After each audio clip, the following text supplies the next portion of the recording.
Olá, namastê, queridos, boa noite. Boa noite, Ana Carolina, namastê. Sejam bem-vindos. Essa é a nossa segunda live Yogis pelo Brasil e o nosso tema de hoje é Por que o yoga é conservador? Boa noite, Laís. Como o Betinho costuma dizer, minha Shakti.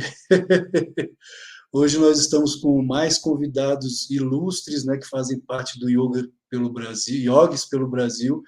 O Palmeirim, que eu já conheço virtualmente, já fazendo lives com ele pelo canal A Era do Avatar, do nosso querido irmão Betinho, ambos discípulos de Satya Sai Baba, né, inclusive amigos do saudoso professor Hermógenes. O Palmeirim foi aluno do professor Hermógenes, é professor atualmente de matemática e também já foi professor de yoga e tem um conhecimento vasto dentro desse nosso mundo do yoga. Eu sou, para quem não me conhece, eu sou o professor Alexandre Campelo, também já desde meus 14 anos de idade nesse universo do yoga. Foi minha mãe quem me levou a primeira vez a um grupo de meditação, de Raja Yoga, aqui em Brasília. Eu sou de Brasília.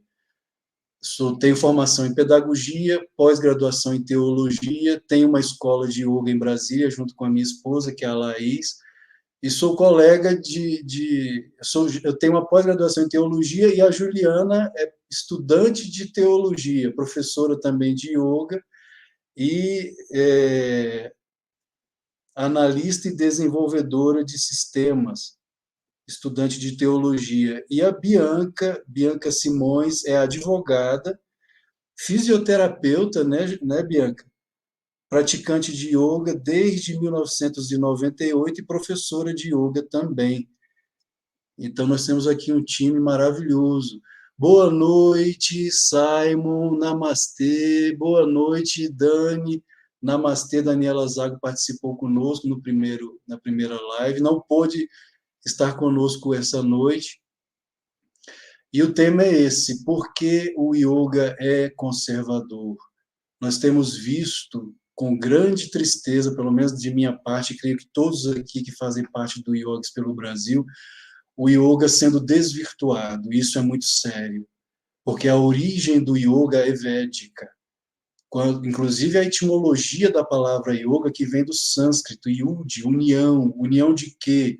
Os pais do yoga no Ocidente, quem são os pais do yoga no Ocidente? Swami Vivekananda, discípulo de Ramakrishna Paramahansa e Paramahansa Yogananda. Eles afirmavam o significado da palavra yoga, que vem de yud, é união do pequeno eu com o eu maior. Quem é o eu maior? É a consciência cósmica, que em outras tradições, como no cristianismo, nós podemos dizer Deus. Então, é a união do nosso pequeno eu, Jiva, o ego, com Deus em nós e também fora de nós, em toda parte. Isso está de acordo com o cristianismo exicasta, com o cristianismo original, né, desde a época de Jesus, o cristianismo que muitas vezes tem sido negado pela ortodoxia cristã, mas que faz parte daquela chamada gnose cristã. Não a gnose dos tempos atuais, mas a gnose que foi inclusive perseguida até o Concílio de Nicéia, ali 325 depois de Cristo, quando nós lemos, inclusive, o Evangelho de Tomé, o Evangelho segundo Tomé, o terceiro logion quer dizer palavra. Jesus é muito claro ali. E hoje muitos estudiosos cristãos afirmam que o Evangelho de Tomé, apesar de considerado apócrifo pela ortodoxia cristã, ele é autêntico e muito provavelmente foi utilizado como inspiração aos demais evangelhos canônicos, né? Mateus, Marcos, Lucas e João, que estão na Bíblia atual. E o terceiro logion do Evangelho de Tomé diz assim: se vossos guias, isso Jesus falando, isso é yoga puro, isso é budismo puro, isso é tradição exicasta cristã pura. Se vossos guias vos afirmarem, eis que o reino está no céu, os pássaros chegaram primeiro. Se vossos guias vos afirmarem que o reino está no mar, os peixes vos precederam. Eis que o reino de Deus está dentro de vós, e fora de vós também em toda parte. Se vos conhecerdes, sereis conhecidos. Mas se não vos conhecerdes, estareis em ilusão e sereis ilusão. Isso é yoga puro, isso é budismo puro, isso é cristianismo autêntico. Então, quando nós falamos do yoga originário da Índia, dos Vedas, dos Upanishads, do próprio Bhagavad Gita, considerado por muitos como o quinto Veda, o Bhagavad Gita é uma preciosidade. Krishna é muito claro ali a respeito da existência de Deus, e ele até se coloca como um avatar, uma divina encarnação. Então, o yoga, em primeiro lugar, ele jamais, o autêntico yoga, pode negar a existência de Deus. Porque o yoga é o caminho interno para essa união com Deus. Quando nós vemos, tristemente, professores, nós temos que ser sinceros aqui, professores de yoga que excluem Deus da prática, isso já não é mais yoga em sua origem.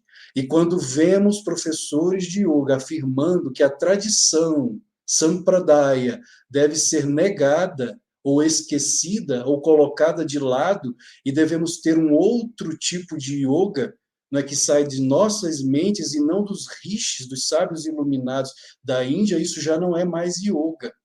O professor Hermógenes, e aqui está o Palmeirinho, que não vai me deixar mentir, ele afirmava: será que eu serei capaz de preservar o yoga? Ele que foi um dos grandes difusores, Caio Miranda e professor Hermógenes, militares inclusive, será que eu serei capaz de preservar, de manter o yoga real aqui no Brasil? Será que ele não se desvirtuará em boga? Palavras do professor Hermógenes. E o que nós temos visto hoje em dia, em grande parte, ou ginástica, apenas uma mera ginástica onde a palavra Deus foi excluída, ou o que é pior, boga, submissão às trevas. Já não é mais yoga. Eu estou só dando uma pequena introdução, mas é cada um dos participantes vão me ajudando nessa fala, e é muito importante que vocês que estão nos ouvindo também participem, façam perguntas, participem para o enriquecimento dessa live, que é fundamental. Então, Deus é a primeira coisa no yoga. É fundamental. Não existe yoga sem Deus. Existe até um vídeo que eu criei certa vez no Yoga Book, na rede Yoga Book. Yoga sem Deus é pássaro sem asas, não voa. Yoga sem Deus é pássaro sem asas. Queridos, não me deixem falando sozinho, senão eu vou. Boa noite, gente. Boa noite, Alexandre, Juliana, Palmeirim. Alexandre, a gente vai entoar o Gayatri no final, é isso? Isso. Só para. Ah, então Não, tá, no desculpa. começo. No começo. Bem lembrado. Ah, Eu vou então pedir ao vamos. Palmeirim que Tá. entoe para nós. Por favor, Palmeirim. Tá bom. Namastê. Vou fazer o Om 3 vezes e então começa o Gayatri, tá bom?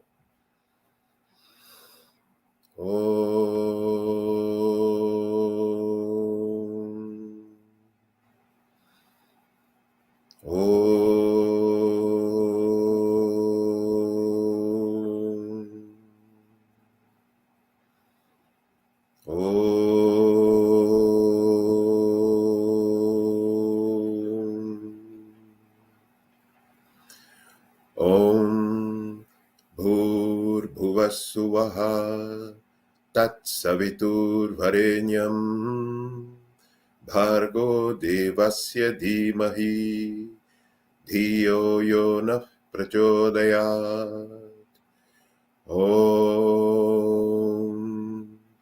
Bhur Bhuvassuvaha Tat Savitur Varenyam Bhargo Devasya Dhimahi Dhiyo Yona Prachodayat Om Bhur Bhuvassuvaha Tat Savitu Varenyam Bhargo devasya dhimahi dhiyo yo na prachodayat. Om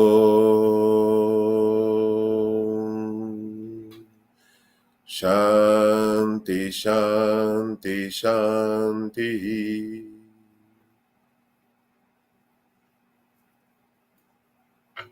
Vocês estão me ouvindo bem? Até esqueci de perguntar isso primeiro, porque podia não sair bom o som, né? Ok. Tá ótimo. Deixa eu falar posso falar uma coisa rapidamente? Sim, claro. Já que eu estou aqui, foi muito importante você começar com isso, falando sobre sem Deus não existe yoga, né? Primeiro porque yoga significa união, né? Vem da raiz sânscrita, que significa religar, e a religião é exatamente isso, unir, religar, não é? Então realmente não existe, mesmo que você queira seguir uma tradição, vamos dizer assim, do Vedanta Advaita, um exemplo, não é? Em que você não se dedica a uma imagem, ou que você queira apenas perceber a divindade como um absoluto, sem forma, não é? Que está além da mente, além do sentimento, isso tudo, assim mesmo, e isso é Deus, de uma forma ou de outra. O fato é que quando você fala de Deus, Deus é, do ponto de vista nosso aqui, vamos dizer assim, não é? Que seja com forma, ele é uma manifestação do absoluto, que é a única realidade. Não existe diferença, não é? Então, realmente, yoga está relacionada, primeiro, com religião. Isso é muito importante, porque religião significa religação. Não existe yoga ou yoga sem que esteja implícito uma vida religiosa. Isso não existe. E não é bom que a gente fique escondendo das pessoas ou tentando tornar... Porque hoje as pessoas estão fazendo esse eufemismo de tudo, né? Então, para não falar exatamente o que é, a gente fica dizendo, não, é importante que a pessoa seja dármica. E com a ideia de que dharma é apenas cumprir o dever. E isso tem que ter muito cuidado com isso, porque não existe dharma sem Deus. Isso é impossível. Não existe dharma sem religião. Isso são palavras da Gita. Até separei aqui, que eu estava pensando justamente em falar isso, em homenagem aqui ao Alexandre, eu vou ler as palavras de Yogananda, na Bhagavad Gita dele. Ele diz assim, ó, aquele que ignora... Isso aqui é Bhagavad Gita, capítulo 16, versículos 23 e 24. Aquele que ignora os mandamentos das Escrituras e que segue seus próprios desejos tolos não encontra felicidade ou perfeição, ou a meta infinita. Já está falando aqui a respeito de... se você leva uma vida de yoga, por exemplo, não é que a Gita trata de yoga, você precisa controlar seus desejos. Isso já é uma coisa, não é? Controle dos desejos. E esse é o versículo 23 do capítulo 16. O 24 diz, portanto... Então, os dois estão juntos, né? Inclusive, Yogananda coloca os dois juntos aqui, num só. Então, diz, portanto, tome as escrituras como seu guia para determinar o que deve ser feito e o que deve ser evitado. Isso é Dharma, não é? O que deve ser feito e o que deve ser evitado, isso é Dharma. Então, se você quer seguir o Dharma, tome as escrituras. E o que é tomar as escrituras? É uma vida religiosa. As escrituras, sejam elas quais forem, não é? Pode ser a Bíblia, a Bíblia é um livro sagrado, não é? Assim, o Alcorão, um budista, uma escritura budista, seja qual for.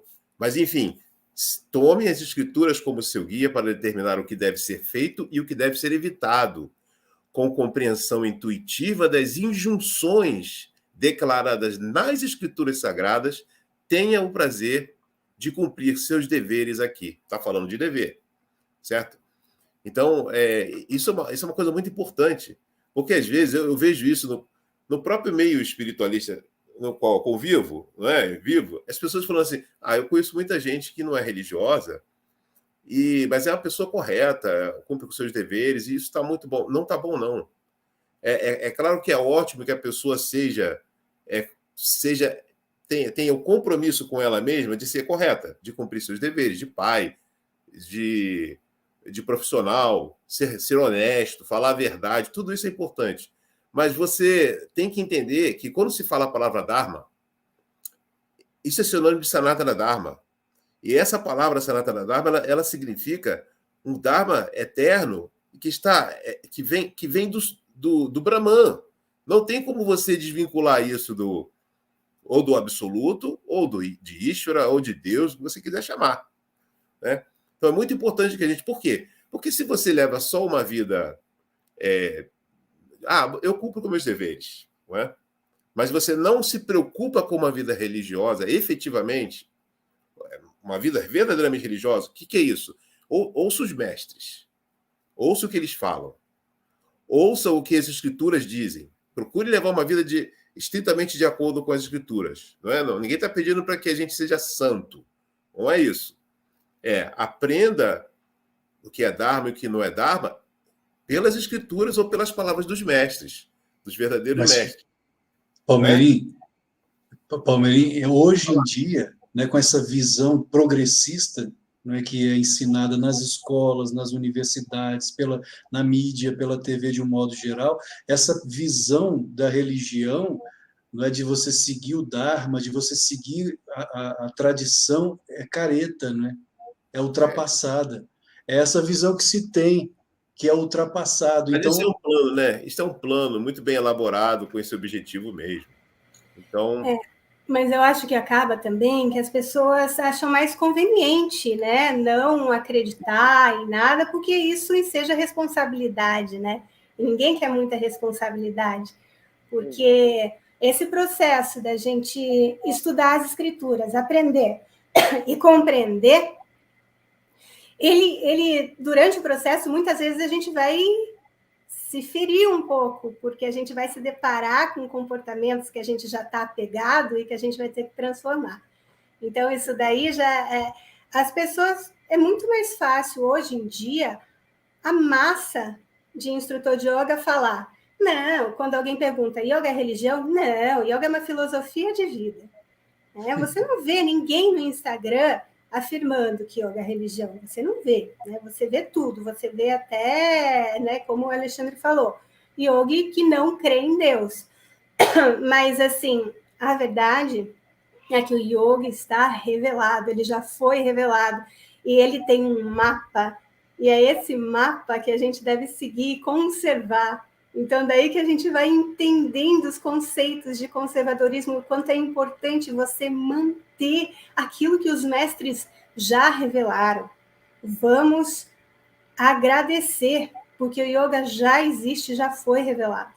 Não há nada que ficar querendo reinventar a roda, como o pessoal está fazendo, para ter like, para facilitar um processo de aprendizado, que, como eu falei, é doloroso. Então, é mais fácil você relativizar todos os princípios e os valores, que ensejam muita responsabilidade e compromisso, do que você ensinar aquilo que é correto. Você vai perder aluno se você for ensinar o correto. Exatamente. Né? O yoga, inclusive, médico, né? Que médico, mundo, né? O Shivananda falava isso, né? O médico acredita que se ele ensinar o paciente a se curar por si mesmo, ele não vai ter mais cliente. Ele era médico, olha, o Shivananda foi médico durante anos, antes de se iluminar, né? Tomou conta de hospital e tudo. Então, ele falava isso. Eu conheci médicos, eu sei que muitos médicos não querem ensinar como o paciente não ficar doente. Ele dá um remedinho e quer que mais que ele volte. Mas isso é um equívoco. Não é? É a mesma coisa com o yoga. Ele dizia: se você for um bom médico e você realmente ensinar a pessoa e for um médico que realmente se preocupa com a saúde você vai ter tanto cliente que você muito mais do que quem faz o contrário. Mas as pessoas são imediatistas, né? É interessante também essa coisa porque nós estamos falando aqui de conservadorismo, né? Por que o yoga é conservador?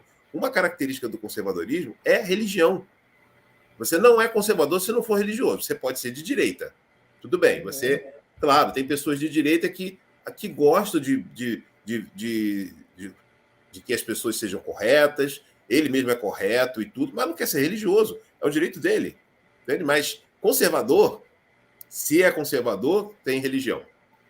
É isso que, inclusive, o Simon colocou aqui, ó. A responsabilidade é difícil, é árdua, é trabalhosa. Ninguém quer ter trabalho.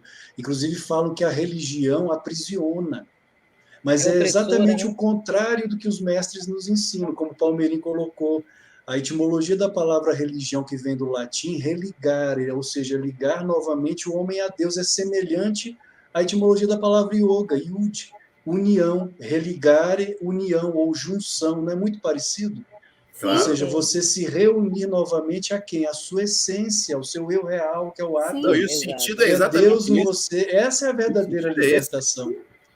E ele coloca aqui, o Simon, pensamento de auto-engano, responsa, muitos não querem é. responsabilidade, então levam uma vida de hedonismo. Uhum, E o hedonismo vai desconstruindo não só a vida da própria pessoa, mas o próprio yoga. O yoga vai se diluindo, como o açúcar dentro da água, vai se dissolvendo, vai desaparecendo. Daqui a pouco você já não sabe mais o que é yoga. Yoga é apenas uma ginástica. sim, A Exatamente. essência é toda aquela riqueza, não é incomensurável, que nós vemos nos Vedas, nos Upanishads. Inclusive eu vejo professores de yoga falando que todo aquele conhecimento dos shastras indianos está ultrapassado, pelo amor de Deus. Como assim ultrapassado? Você pega o Bhagavad Gita, como Yogananda dizia, ele é tão atual para os nossos dias como foi na época de Krishna. É aquilo que Jesus também afirmou: passarão Uhum. céus e terras, mas as minhas palavras não passarão. Exatamente. Isso há 2.000 Exatamente. anos. As palavras de Krishna há 5.000 anos são tão autênticas hoje como foram na época dele. Então, quando Uhum. você pega todo esse conhecimento, toda essa sabedoria, essa riqueza do yoga e joga na lata de lixo e transforma o yoga apenas em uma ginástica, ou como disse, ou como boga, submissão às trevas, você está, na verdade, destruindo uma riqueza que é para a humanidade, para o bem da humanidade. Daqui a pouco você já não sabe mais o que é yoga.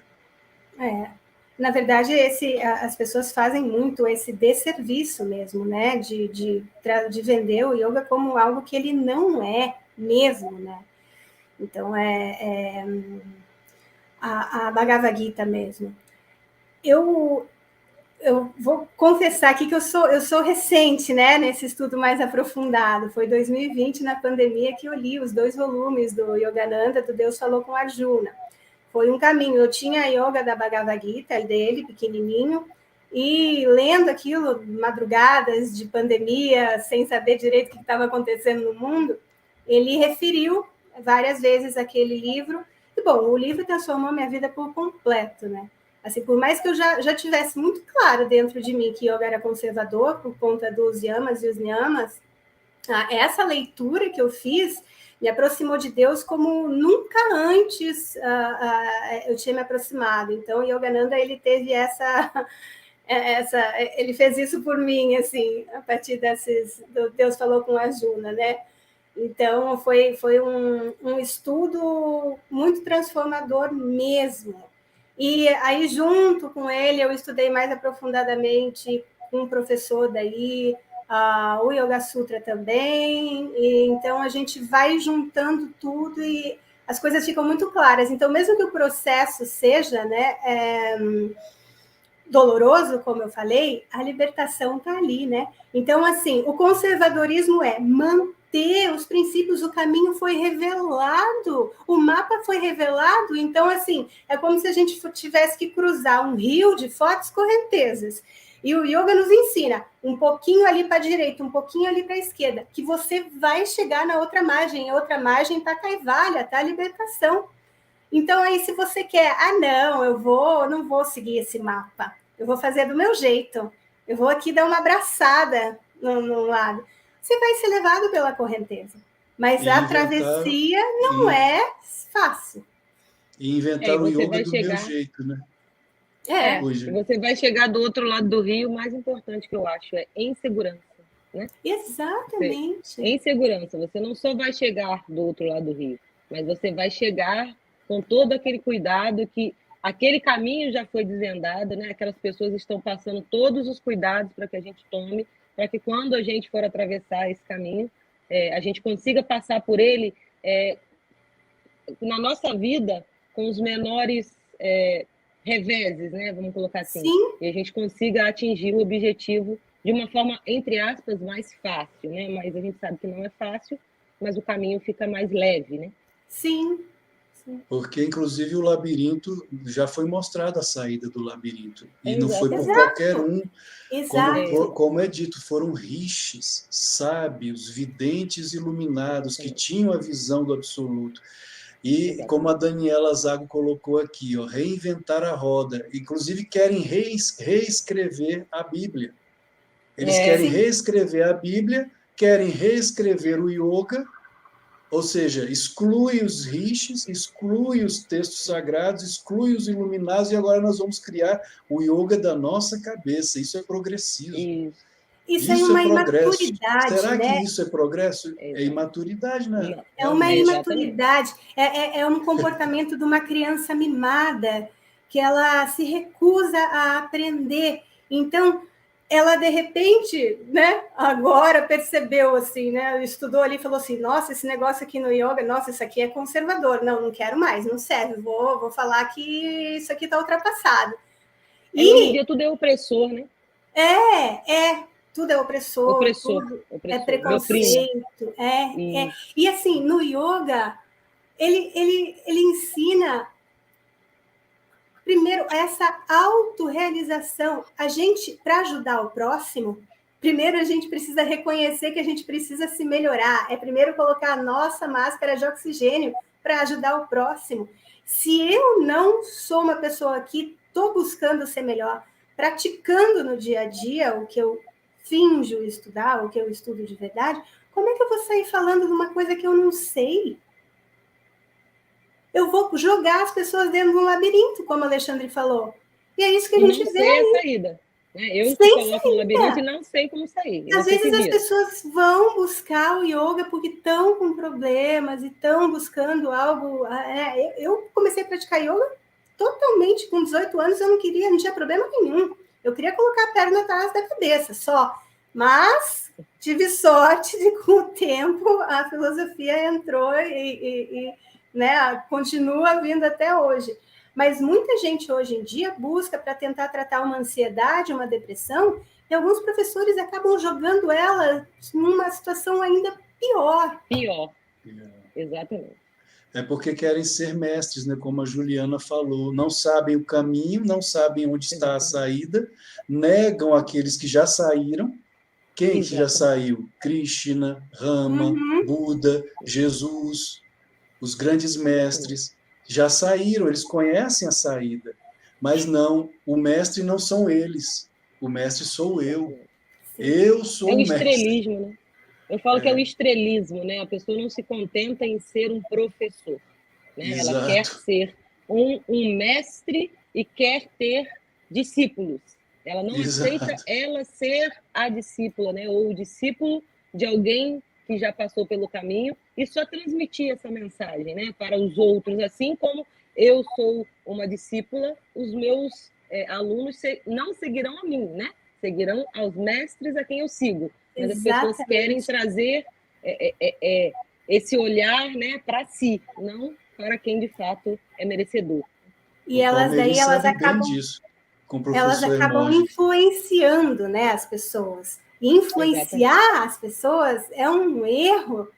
A gente deve instruir com aquilo que a gente aprendeu. Influenciar é péssimo. As pessoas não sabem o karma que elas... muito nessa tecla. Eu sou um pouco também terapeuta holística, eu falo que eu sou de tudo um pouco, porque eu sou bem eclética. Parece até que eu sou de tudo um pouco, mas não sou nada. Mas a intenção é essa, né? A gente pegar e levar a mente da gente para onde a gente tiver que ir.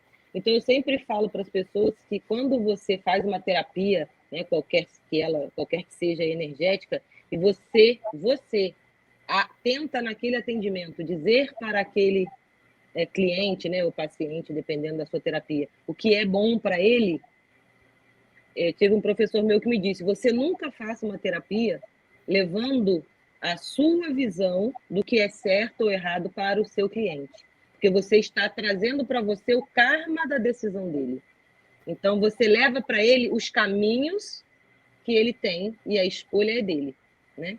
E não é como a gente vê na maioria das vezes. As pessoas querem ser os budas na vida, né, dos seus alunos, dos seus clientes. E eu já corto logo, eu falo, gente, eu não sei de nada, o que eu estou passando aqui para vocês é o mínimo. E aí a gente caminha junto, né? Certa vez eu realizei um workshop e foi dessa forma, Juliana. Quando terminei, eu perguntei a professora que era a dona da escola de yoga, o que ela havia achado. E ela disse, não foi muito bom, mas teve uma aluna que disse, você cita muitos mestres, você cita muito Yogananda, Patanjali, e o Alexandre? Ou seja, aí eu falei, mas o Alexandre é um professor apenas. O Alexandre não é um rishi, não é um iluminado. Iluminados são estes aqui. Patanjali é um iluminado, Shankara é um iluminado, Krishna, Buda, são os iluminados. Eu sou apenas um professor. Se eu me coloco como um iluminado, agora eu vou trazer o yoga do professor Alexandre Campelo, o Avatar. Pelo amor de Deus!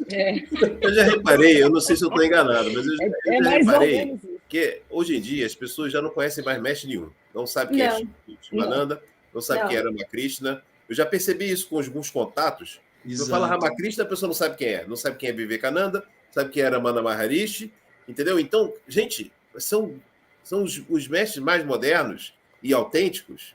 Ninguém sabe, ninguém lê, ninguém liga. Ninguém lê mais, as pessoas não estudam mais. Elas, no máximo, usam yamas e niyamas conforme sua limitadíssima interpretação em Instagram para justificar coisas absurdas, né? Como a gente viu agora na eleição. Bhagavad Gita não se fala, então. Não, Fala mais disso. Assim, e daí, lógico, né? E o que eu acho que acontece muito é isso, quando alguém percebe, né? Isso eu não estou falando da minha cabeça, eu acompanho, né? Eu sei de casos, né? Para a gente que estuda, é claríssimo que o yoga é conservador e ponto final, não tem nem o que ficar, né? Lógico, a gente vai instruir aqueles que não sabem, que querem saber, a gente vai explicar, mostrar por quê, mas esses professores que são famosinhos e que daí, de repente, vê que eles estão sendo incoerentes com certas defesas que fazem publicamente com aquilo que o yoga prega. Daí ele já se adianta, ele fala, não, peraí, que isso daqui, assim, tá ultrapassado. E não é. Assim, tenha a humildade de dar outro nome, né? A gente tem um exemplo aqui no Brasil que demorou anos, mas o professor mudou o nome, não usa mais yoga no que ele ensina. Eu acho assim, eu não acompanhei muito, vocês devem saber de quem eu estou falando, sabe? A gente não teve bastidores aqui, mas teve um professor de anos que usava o método dele e tal, que era um método bem específico, controverso também. E mas é bem antigo esse, né? Que tem antigo, bem antigo, da época do Hermógenes. Ele foi discípulo do professor Hermógenes, só que ele se agarrou e foi inventou um nome de yoga qualquer na cabeça dele. Isso, e agora ele não auto-intitulou mestre. Isso, e ele não usa mais, desde 2016, eu acho, ele não usa mais o termo yoga. Agora é o método, nome dele. Olha, sinceramente, eu não sei se de repente isso foi uma revelação que ele teve. Tá ok, tá valendo. Enquanto a vida é esperança. Eu não sei dizer, mas eu sei que eu admirei. Assim, não conheço, não tenho... Mas o fato dele não usar mais yoga no que ele ensina, eu falei, opa, de repente... Ele teve, né? Pode ter demorado, mas de repente está valendo. Enquanto a vida, a gente pode, né, se arrepender e seguir o caminho correto. Então, o que eu vejo é que o yoga virou um mercado com o advento de rede social, com o Instagram, foi ladeira abaixo mesmo, né? Muito triste ver que não só usam o nome para fazer qualquer coisa, como para fazer boga mesmo, né? Então, assim, há muito. que não é simplesmente uma ignorância e que está com uma boa intenção. Não, alguns realmente já estão entregues e estão fazendo uma mistureba completa e levando muitas pessoas para um caminho bem penoso, assim. Então, que não é yoga. Que não é yoga. Yoga, é boga mesmo. É uma coisa muito que eu importante. falo sempre para professores. Né? Agora mesmo estava dando aula de Bhagavad Gita para formação de professores e isso eu sempre falo para quem quer querendo dar aula de yoga, né? Então, se você quer ser professor de yoga, então entenda uma coisa: yoga é uma coisa sagrada. É uma coisa sagrada. Você não pode achar que você está numa sala de aula, mesmo que seja só de exercício, e que aquilo ali não seja sagrado. Aquilo é sagrado. Você que torna aquilo não sagrado com sua atitude, com suas palavras, e você, na verdade, está não só deturpando, como você está manchando, né? E está cometendo um pecado. É pecado mesmo. É um grande erro você usar yoga com qualquer outro objetivo que não seja sagrado. Uhum. Tá bom que você alugou o seu espaço, você cobre, isso não tem problema nenhum, não é? Mas você não pode usar você tem que ter, o pano de fundo tem que ser sagrado. Então sempre fala assim, olha, você está dando aula, faz o Om mentalmente, canta o Gayatri mentalmente, ou outro mantra, lembre-se de Deus o tempo todo. Não se desgarre da ideia de que Deus é a origem disso tudo, de que você não pode de forma nenhuma agir de qualquer maneira que faça a pessoa pensar que você não é uma pessoa espiritualista. É o contrário. Você pode até não ficar pregando coisa espiritual, mas a pessoa tem que saber seu posicionamento, que tem que ser religioso, tem que ser de dármico, tem que ser ético, tem Deus ali no meio, porque se não for assim, você não é professor de yoga. Exatamente. Não é. Você fala que é professor de alongamento. Você não é professor de yoga, você está usando yoga para poder fazer qualquer coisa, só ganhar dinheiro, e existe satisfazer seus desejos, não é? E existem consequências, inclusive consequências kármicas. O yoga é muito claro. Existe o bom karma. O que é karma? É ação. Então existe o bom karma, o mau karma, o mérito kármico, punya karma, o demérito kármico, a punya karma. Então, se você está agindo mal, você está em demérito kármico, a punya karma. Existe uma consequência. Qual é o objetivo do yoga? A união com Deus e o de união com o eu maior, Deus. E o que ocorre nessa união? Bem-aventurança, Ananda, Satchit Ananda. No entanto, se você desvirtua o yoga, com certeza você não está obtendo os benefícios do yoga porque você o desvirtuou. Sim. Então vão ter consequências kármicas, tanto para você, na sua saúde física, mental, espiritual, quanto para os seus alunos, ou seja, quem for, para quem você está desvirtuando uma coisa tão sagrada como o Palmeirim falou, como o Simon colocou aqui, ó, que é, inclusive, isso aqui está no manifesto do Partido Comunista. A religião é o ópio do povo. O Marx, né? Frase do Marx. É o filósofo. Pois é.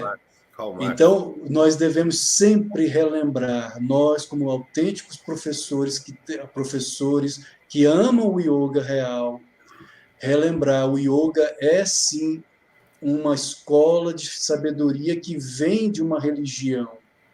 Que religião é essa? É o hinduísmo. Ao contrário do que muitos pensam, que o hinduísmo é politeísta, o hinduísmo não é politeísta, o hinduísmo é panenteísta. Existe só um Deus para o hindu, só um. Ele se manifesta de muitas formas, de diferentes formas, de incontáveis formas, são as forças cósmicas, mas Deus é um só. Ele é transcendente, imanente, transcendente, pessoal, impessoal, dueita, adueita. Ele é tudo isso ao mesmo tempo, mas ele é um só. É uma consciência que permeia toda a vida, todas as coisas. Ele é o manifestador, preservador e destruidor dos universos. Não é? Vasudeva. Om Namo Bhagavate Vasudevaya. Nós te saudamos, Senhor, manifestador, preservador e destruidor de universos, Vasudeva. Então, se não houver essa reverência, essa devoção, essa bhakti, esse amor por Deus, não é yoga. É um pássaro sem asas. Não, e é religião, sim, queiramos ou não, é esse religare. Porque hoje colocaram a palavra religião como instituição. Estamos esquecendo da etimologia das palavras. Daqui a pouco já não se sabe mais a etimologia da palavra yoga. Sim. Porque hoje, inclusive, é boga mesmo que se ensina em muitos lugares, não mais yoga. Pode não ser religião no sentido de instituição que tem um criador específico, alguém que nasceu como Jesus ou Buda e criou aquela religião, e tem uma instituição, não é, com formalidade, dogmas específicos e únicos. Não é porque está ligado aos Vedas, e aí você tem uma infinidade de métodos e meios, bem diferente do que seja uma religião normal. Mas é religião, sim, no sentido de religação com Deus. Deus está implícito, não pode tirar Deus. Seja lá a forma que você queira entender Deus, como o Brahman absoluto, que não tem forma, ou com forma, você que sabe, mas porque a yoga é tão ampla que tem isso tudo, porque isso é verdade. Isso nem importa, mas ao final das contas é que você tem que, se você quer ser feliz, e se você quer ensinar yoga, então você não tem como escapar de uma vida que seja religiosa, em que você controle seus sentidos, que você entenda que não é satisfazendo os sentidos que você vai ser feliz. Você tem que ter essa visão de vida. E um professor de yoga, ele pode ser que a aula dele não seja prioritariamente filosófica, porque não é geralmente, mas alguma coisa tem que ser dita, pelo menos para o aluno saber que você pensa assim. Não é? Eu acho que você saiba o que é yoga. Você não pode enganar o aluno, deixar ele pensar que é uma coisa diferente do que é. É a forma como você fala. É exatamente isso. Era disso que eu queria falar, porque às vezes, assim, pode ter professores que estão assistindo a gente e devem estar meio assustados. Assim. São os radicais. Como é que eu vou dar aula segunda-feira? São muito radicais esses não vou mais dar aula segunda-feira pelo Brasil. Mas o que acontece? A realidade é a seguinte. Esse processo de autoconhecimento que o yoga oferece, ele é muito lento, assim, para algumas pessoas vai ser mais rápido, para outras vai ser mais lento, mas ele é muito profundo, não é lenta a palavra, ele é muito profundo. Então, e a depender do karma que a gente já tem, se a gente dá de cara com o espelho, a gente vai ter uma repulsa, né? Então, assim, como muitos professores hoje vivem só disso, que é algo que eu tenho uma crítica em relação a isso, eu acho que você viver só do yoga, você compromete muito a sua prática pessoal, porque assim, você passa a se preocupar demasiadamente com quantidade de aluno para pagar suas contas. Então, você vai mudando o seu discurso para ficar mais atraente. E o que tem acontecido com a massa? A massa está manipulada pela mídia, pelas redes sociais, o imediatismo que o Palmeirinho já falou. Então, as pessoas vão falando assim, não, se eu continuar com esse discurso muito profundo do que é o yoga, eu vou perder aluno, não vou ter aluno. Só que, assim, entenda o seguinte, é o que o Palmeirinho falou também. Você vai dar a sua aula, você tem o seu roteiro de asanas, de aquietamento inicial, pavana muktasana, asanas, pranayamas, uma meditação, um relaxamento, e saiba que se você estiver comprometido com isso que a gente está falando, você não precisa jogar tudo isso para cima dos alunos. Vai aos poucos. Uma frase vai despertando. Porque, assim, quando eu comecei a praticar yoga, eu não estava nem aí com filosofia, minha vida era ótima, eu fui por causa da Madonna, eu não estava querendo aprofundar em nada. Só que coincidiu de 1 ano de prática, minha mãe adoeceu, minha mãe ficou 4 anos doente, faleceu. Então, assim, o yoga, para mim, foi ali um alicerce. E os momentos que eu comecei a ter os despertares com a prática, foi em Shavasana, pelas coisas que a professora falava, coisas simples, sabe? Nada muito profundo, porque talvez nós estamos nós somos professores, estamos falando como professores que, né, que tem uma visão assim já muito clara sobre o que é o yoga. E eu acho que isso é dever de todos os professores. Mas saber como passar isso também é esse dever. Então, talvez os professores hoje precisem melhorar aí, porque não foi na minha primeira formação que eu tive grandes revelações sobre o yoga. Não foi na minha segunda formação.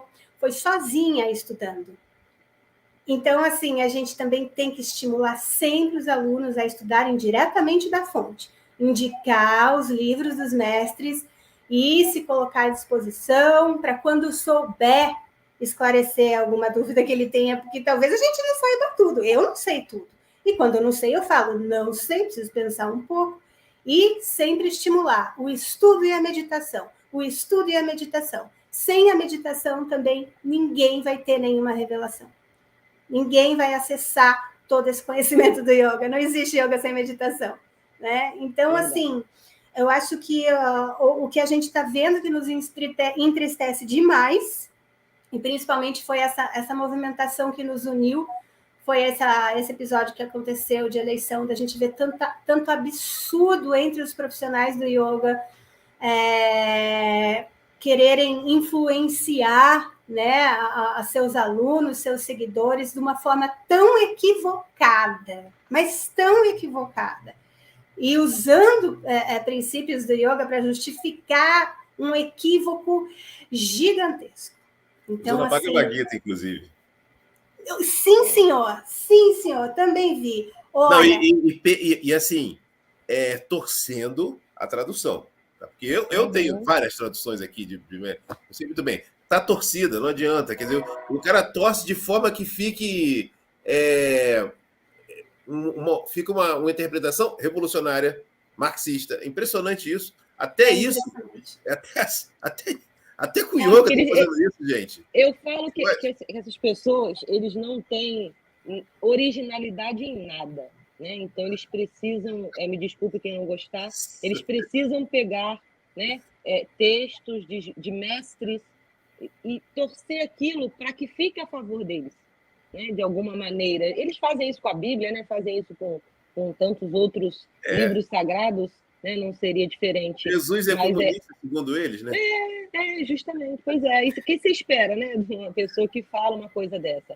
É por isso que, como vocês disseram, é muito importante a gente direcionar o aluno para o estudo, que é muito importante, né? Porque hoje mesmo, na aula que eu dei, eu falei, eu sempre faço o Shavasana, né? Esse momento de introspecção, levando a palavra, né? Levando as orientações dos mestres para que cada um faça a sua reflexão. Esse é o momento que eu acho mais importante. Né? Muito bom. E hoje eu estava falando isso. Eu estava falando que como é importante que nós... eu estou olhando para uma bola e o meu aluno está olhando para a mesma bola que eu.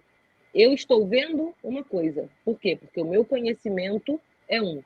Se ele não tem o mesmo conhecimento que eu, se não leu o mesmo livro que eu, né? Se não fez as mesmas pesquisas dentro do mesmo assunto, ele provavelmente vai olhar para aquela bola e não vai achar nada, ou vai achar uma coisa completamente ao contrário do que ela está significando. Hoje eu ainda falei isso. É muito importante que nós...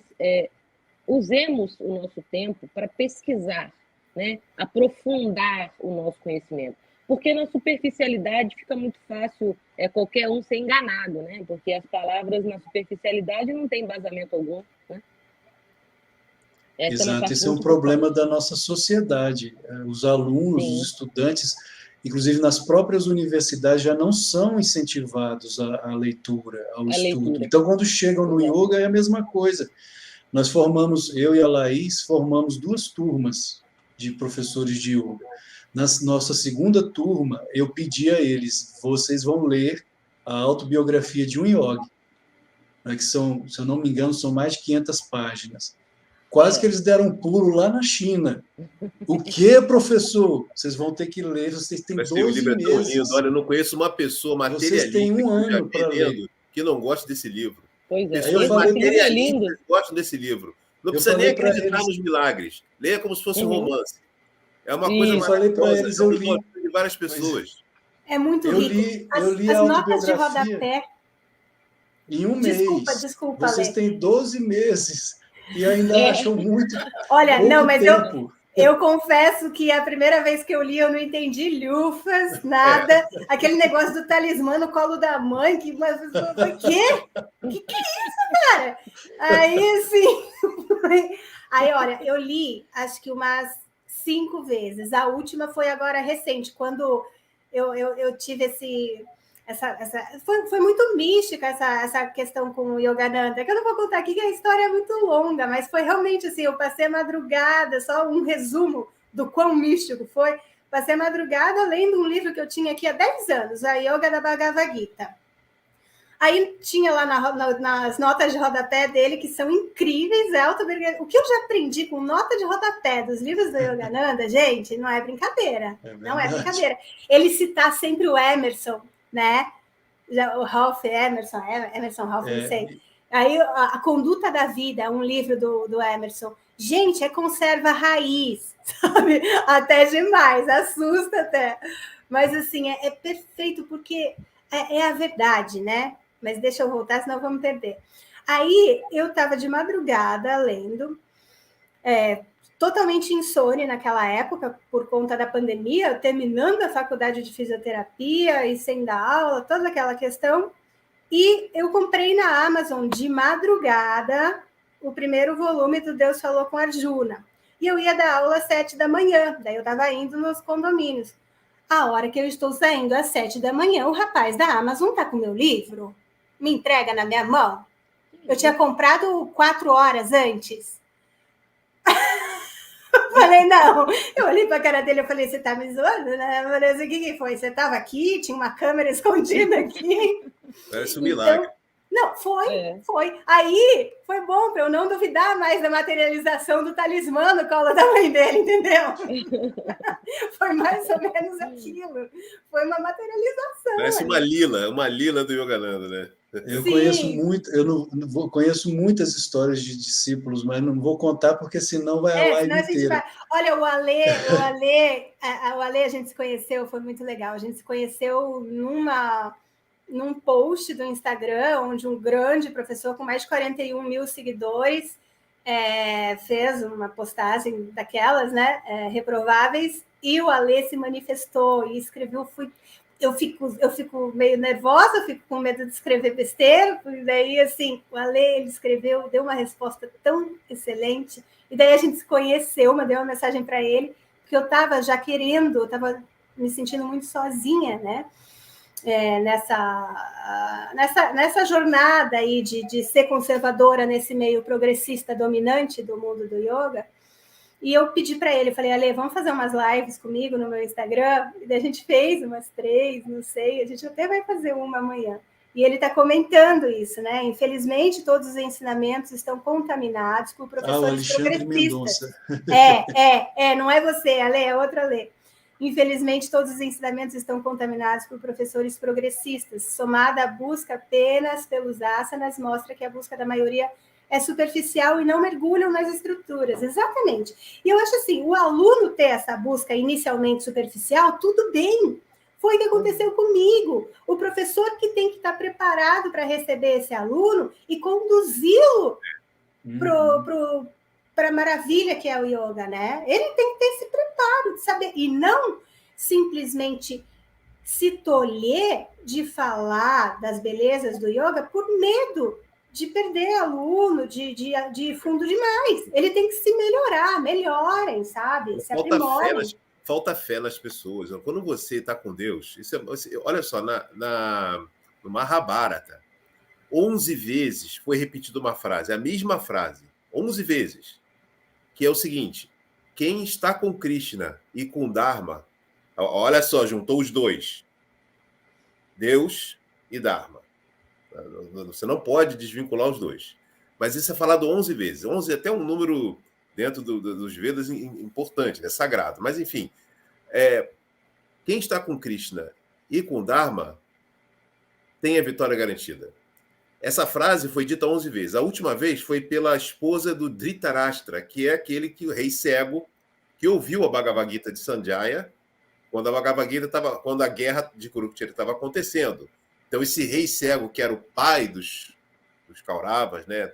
O pai do Duryodhana, o pai de todos esses Kauravas, que era o lado do mal, vamos dizer assim. Então, esse Dhritarashtra tinha uma esposa, Dhritarashtra era cego. Essa esposa, inclusive, ela quando descobriu que o marido dela era cego, porque ela não conhecia o marido até a hora que foi apresentada. Sabia que ia casar com ele, mas não conhecia ele pessoalmente. Era assim, aquele sistema, né? Que, inclusive, o Yogananda, no livro Autobiografia de um Yogi, diz que o segredo, né, um dos grandes segredos do sucesso dos casamentos serem bem-sucedidos na Índia é que são os pais que escolhem e não os filhos. Ele fala isso lá. Achei isso super interessante, né? Mas, enfim, foi assim, né? Ela foi escolhida para casar com ele e quando ela viu que ele era cego, ela falou assim, a partir de agora eu não enxergo mais. Eu vou colocar uma venda, né? E nunca mais ela tirou a venda. E no final da guerra, porque todos os filhos dele morreram, né? Todos. Não sobrou ninguém para continuar a família. Então ela disse, foi a última vez que foi dito, ela falou, quem tem Krishna e Dharma, quem está com Krishna e com Dharma, ou seja, com Deus e com Dharma, sempre consegue a vitória. Porque o Dharma é tudo, né? Então, as pessoas esquecem isso. Você tem que lembrar, essa é uma falta de fé, é uma falta de convicção, de que esteja com Deus, pratique o Dharma, esteja em contato com Deus todo dia. Sinta essa presença de Deus na sua vida, sinta a qualidade de vida que você vai ter levando uma vida com Deus na sua mente, oferecendo as coisas que você faz, o seu trabalho. Senhor, me ajuda, esteja aqui comigo. Sai Baba diz assim, olha só, peça para que Deus esteja com você no seu trabalho. Pode me chamar se quiser, eu vou estar com você, mas me chame. Mas as pessoas nem pensam nisso, não é? Você pode chamar seu guru, quem você quiser. Esteja sempre com Deus. Ele vai te proteger de um jeito ou de outro. Não vai evitar que coisas que você considera normalmente ruins aconteçam, mas ele vai estar do seu lado. E você vai ter serenidade e sabedoria para lidar, seja lá com o que for. E Deus protege. Quando você tem esse objetivo divino, sagrado, então as coisas dão certo. Não precisa temer, precisa ter medo de não ter emprego, não precisa. Ainda que você perca o emprego, continue ligado a Deus, porque tudo se acerta. É a história de todos os verdadeiros devotos. Essa. Então, essa falta de fé faz com que as pessoas fiquem assim, não é? Eu queria propor um outro tema rapidamente, se vocês permitirem. Podem falar o que quiserem aí, mas claro, daqui a pouco a gente entra no seguinte assunto. Uma outra coisa importante no conservadorismo é essa questão de meritocracia, não é? Que muitas vezes até professores de yoga, pessoas espiritualistas têm uma ideia equivocada disso e esquecem da lei do karma. É? Então, quer dizer, meritocracia é lei do karma. Uhum. Então, se você, por exemplo, é a favor de cota, por exemplo, olha só, um mestre jamais aceitaria essa ideia de cota. Nenhum mestre aceitaria uma ideia dessa. Ah, você é negro, então agora você vai poder ter uma vaga aqui na minha universidade. Isso é impossível, porque você contraria a lei natural, que é a lei do karma. Existe cota na lei do karma, gente? Existe cota no karma? Não existe. Não, Dívida. É incrível. É só um exemplo, né? É só um exemplo. A mesma coisa então essa coisa de paternalismo também, não é? Que é exatamente o que o socialismo prega, a igualdade, a distribuição de renda, tudo isso é uma coisa ilusória, né? O Sai Baba ele diz assim, imaginar que todas as pessoas sejam iguais é como se você estivesse no deserto querendo beber água de uma miragem. Você exclui a lei do karma, você exclui o karma, você exclui a reencarnação, a ideia de reencarnação. Então, a pessoa acredita na lei do karma, mas ao mesmo tempo ela prega essas outras coisas. É um negócio impressionante. Aborto. Isso é o que o Olavo de Carvalho chamava de paralaxe cognitiva, né? Você tem duas teorias ao mesmo tempo na sua cabeça. E elas são contraditórias, mas você defende sim, as duas. esse é o tempo todo. Você defende as duas. É um negócio estranho. Esse é o tempo todo. De raciocínio foi embora. Existem aqui comentários muito interessantes que eu gostaria de que todos comentassem. Sol Eterno é a nossa querida professora Solange, né? Que bom estar junto com yogis que respeitam os princípios do yoga, bom ouvir vocês. E ela esteve conosco na live, na primeira live, nossa querida professora Solange. A Ana Carolina, veja só o que ela escreveu. Eu também vejo muito aquela noção tosca de que o yoga é um paz e amor, às avessas, uma coisa frouxa, fraquinha, medrosa, falseada, quando, na verdade, o yoga, a origem do yoga vem de onde? Vem de kshatriyas. O que foram os Pandavas? Guerreiros. Guerreiros. Ah, não, mas isso é... Krishna não existiu. Os Pandavas não existiram, é metafórico. A batalha é apenas metafórica, ela não existiu. Você tirou isso de onde, que a batalha de Kurukshetra não existiu? Dos indianos não foi. Dos mestres não foi. O cara é pacifista, ele não admite que exista guerra. Nem que a polícia também não pode. Mas quando nós assistimos um desenho do Ramayana, não é? O desenho de Rama, ali nós não temos conflito com o desenho, porque Rama, ele é gentleman, ele é gentil com todos, ele é amoroso com todos, mas na hora de ir para a guerra ele vai. Ele é viril. Jesus Por quê? Porque ele tem que resgatar a própria esposa. Ele ia ficar de braços cruzados. Mahatma Gandhi afirmou: se você foge de alguém armado com a desculpa de não violência, Gandhi disse isso, Gandhi, você não passa de um covarde. Então, a força, às vezes, é necessária. Para Paramahansa Yogananda, ele diz, uma guerra justa, às vezes, é necessária. A Índia, que é a nação do yoga, a nação da paz, tem hoje o 4º maior efetivo militar do mundo. Tem até bomba atômica. Porque se não fosse assim, já teria sido invadida pela China, pelo Paquistão. Quando eu estive em Mathura, onde Krishna nasceu, lá nós vemos soldados indianos com metralhadora, armados até os dentes. Por quê? Porque se não for assim, os monumentos sagrados podem ser destruídos por ataques muçulmanos. Então o indiano sabe se defender. A legítima defesa é garantida. A ahimsa, sim, a não violência, sim. Mas existe uma exceção, que é a legítima defesa dentro do ahimsa. Isso não sou eu que estou falando. Os mestres falaram isso. Basta pegar, Deus fala com Arjuna de Yogananda, pegue a síntese do hinduísmo, da ordem Ramakrishna Vedanta, de Swami Vivekananda. Ali na síntese do hinduísmo existe um parágrafo só sobre legítima defesa. Muito claro, claríssimo, de que o hinduísmo é a favor da paz, sim, é a favor do amor, sim, mas existe a legítima defesa. O homem tem o dever dármico de proteger a sua mulher e os seus filhos. O soldado tem o dever dármico de defender a sua pátria, Rashtra Dharma. Então, isso aí que a Ana Carolina colocou, né, de você ser da paz e do amor, muito zen, isso não é yoga. É a superfície, é a total superfície. E a superfície das pessoas que caminham sobre gelo fino, né? Um dia esse gelo vai quebrar e elas vão afundar. Elas sapateiam sobre gelo fino, defendendo coisas totalmente sem pé e cabeça, como o Palmeirinho estava falando do que que o Olavo fala, 2 pensamentos incongruentes, né? O que mais que ela falou aí? Pessoas querendo pregar a paz para um tigre selvagem, sabe? Yogananda até fala sobre isso.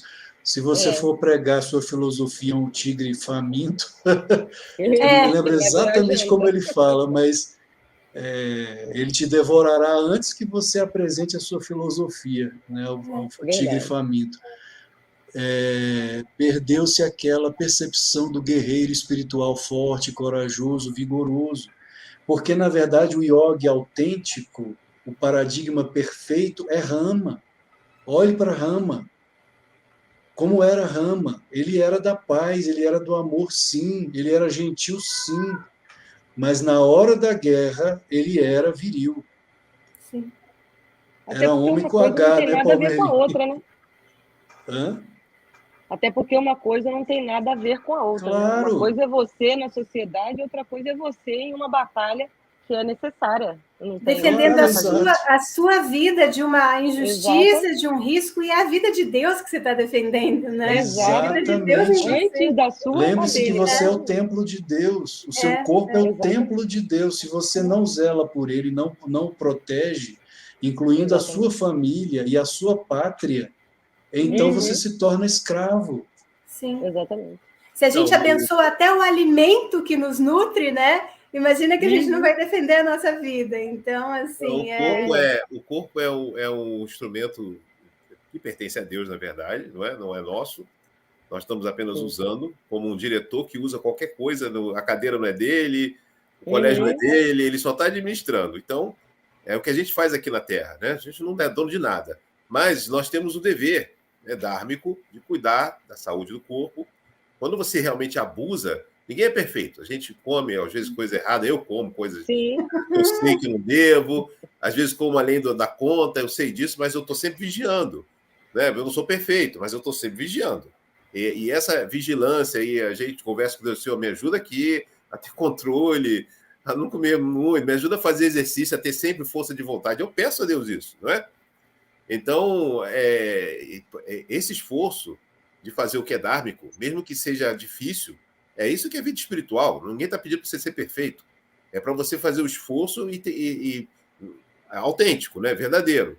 Sim. Né? Mas isso é uma coisa que faz parte da nossa vida espiritual. A gente tem que se preocupar com o corpo. Então, mas é dever cuidar do corpo. Você não pode, por exemplo, fazer qualquer coisa que prejudique seu corpo.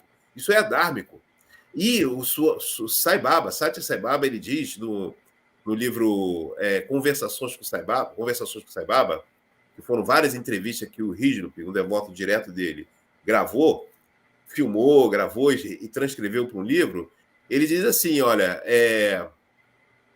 você só tem uma única situação em que você tem a permissão de tirar a vida de outra pessoa. É quando a sua está ameaçada. Uhum. Entendeu? Por quê? Ele diz isso. Por quê? Porque é seu dharma defender a vida do seu corpo. Uhum. É você que tem que cuidar da vida do seu corpo.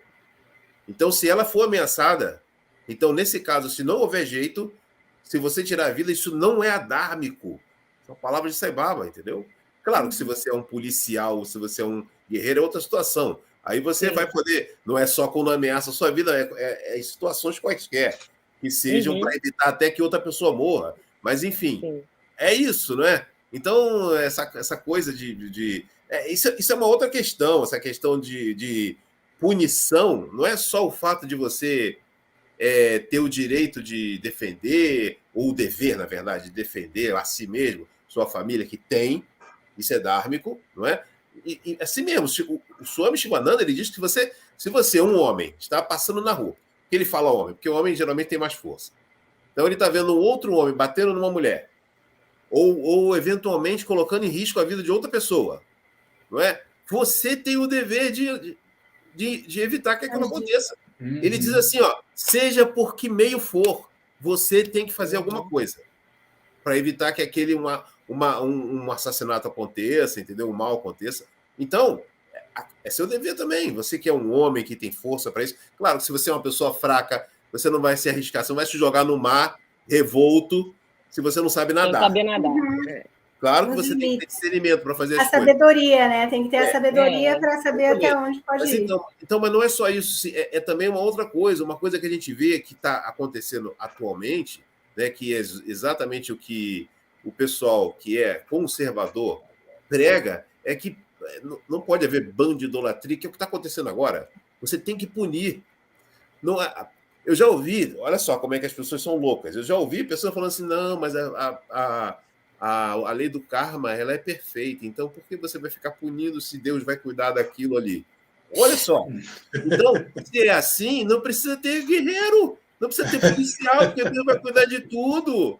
É justamente. Olha só, se existe essa casta dos guerreiros, que é uma coisa que foi estabelecida por Deus, isso está na Bhagavad Gita, né? Isso não é uma invenção do homem, né? Isso é uma invenção divina. Tem que ser assim. Uma sociedade não existe sem que alguém cuide da ordem, da justiça, da verdade, não é?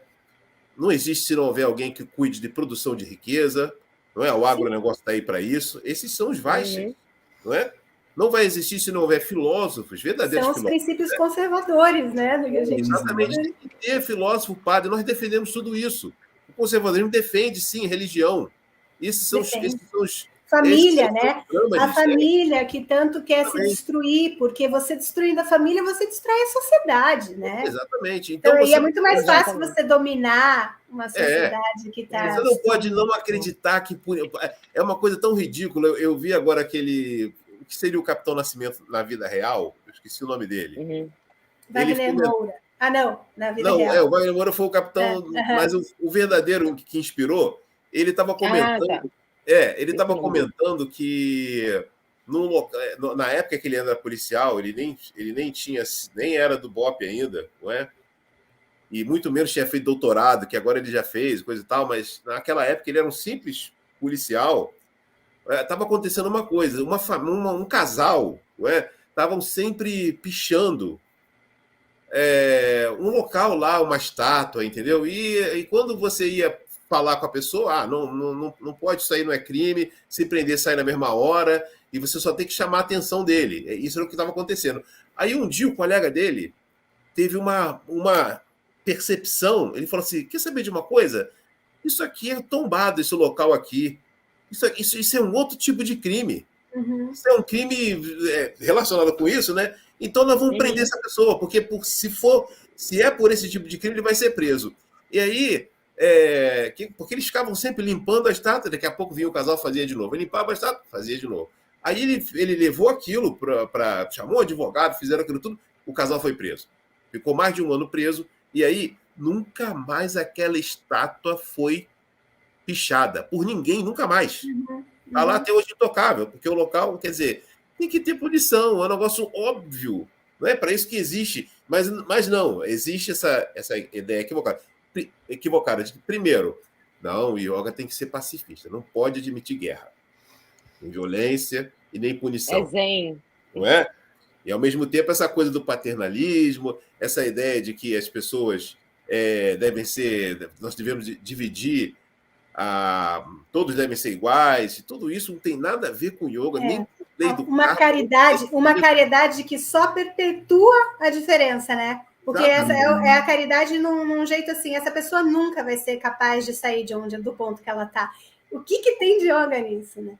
Então você só dá, ao invés da solidariedade, né? A solidariedade que é ali assim, ajudar no que você pode, acreditando, não achando que aquela pessoa nunca vai ser capaz de melhorar de vida, que ela sempre vai depender da ajuda do Estado, seja de quem for, né? Nunca vai conseguir mas sair daqui. Quando você fala da solidariedade, a gente tem que trazer o amor, né? Que está faltando, né? Exatamente. A gente estava conversando há um tempo atrás, numa live que a gente fez fechada, né? E eu estava dizendo que essas pessoas, elas não sabem. Elas acham, né? Elas falam sobre amor, que amor é isso, que amor é aquilo, que eu amo, que eu deixei de o amar. amor venceu, né? O amor venceu. Isso, o amor venceu, mas elas sequer têm noção do que é o amor. Teve um curso que eu fiz, né?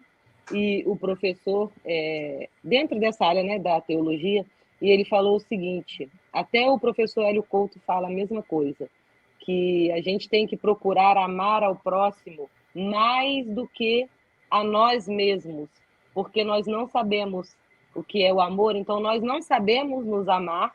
Então aquela antiga frase, né, amar ao próximo como a ti mesmo, já não vale mais. A gente tem que amar o próximo mais do que a nós mesmos, porque aí a gente consegue... Regredimos. Exatamente, regredir. A que ponto chegamos? Isso quando não desejam a morte dos outros, ou seja, falamos em desarmamento, mas os corações totalmente armados, cheios de ódio. Isso não é yoga. Isso não é cristianismo. Se você deseja a morte do presidente, por exemplo, você está com o coração cheio está totalmente armado. Se tiver uma arma branca, uma faca, não é? Só, olha, os xingamentos direcionados a ele. Isso sim é verdadeira violência.